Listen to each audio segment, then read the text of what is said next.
Welcome to our presentation on the U.S. banking system, the quick and easy version, part 1, brought to you by rebelcapitalist.com. Don't worry, this is not a college lecture or a high school lesson. However, we do hope that you learn something from this presentation. We're going to cover in part 1 the categories of banks and the most common types of financial institutions. There are two basic categories for banks. You have the federally chartered national banks and state chartered banks. Let's start with federally chartered national banks. These are banks that are organized under federal law and are subject to the approval and oversight of the Comptroller of the Currency, which is an office within the U.S. Treasury Department, and they are required to be members of the Federal Reserve System. State chartered banks.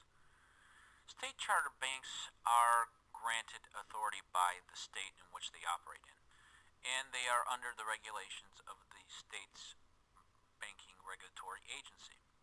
These banks are not required to be members of the Federal Reserve. However, many choose to join as members since there are certain benefits attributed to membership in the Fed.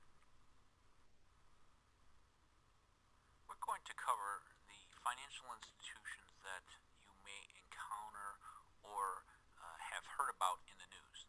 First, commercial banks.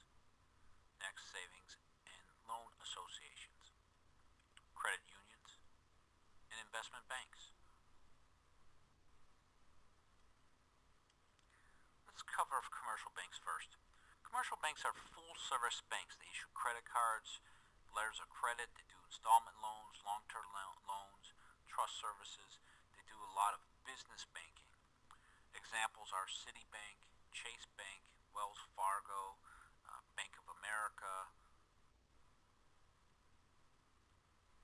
Savings and loan associations, or S&Ls.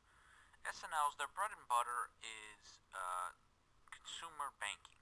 They do savings accounts, checking accounts, certificates of deposit.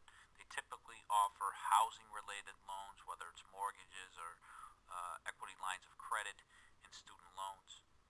S&Ls typically focus on the long-term residential mortgage loans. Credit unions. Credit unions are considered a cooperative financial institution, meaning they are owned and controlled by its members. You have to be a member to be a depositor or to get a loan. And they're run by a volunteer board of directors voted by the members of that credit union. They are regulated and are supervised and also insured by the National Credit Union Association, which is an independent federal agency. Investment banks. Investment banks help companies and governments raise money by issuing securities such as stocks and bonds. The investment banking industry was deregulated through the Financial Modernization Act of 1999, which basically allowed investment banks and commercial banks to effectively merge. Examples of investment banks, you have J.P. Morgan, Goldman Sachs, Merrill Lynch, Lehman Brothers. That concludes our presentation on part 1 of the U.S. banking system. We hope to see you at rebelcapitalist.com. Good day and good luck.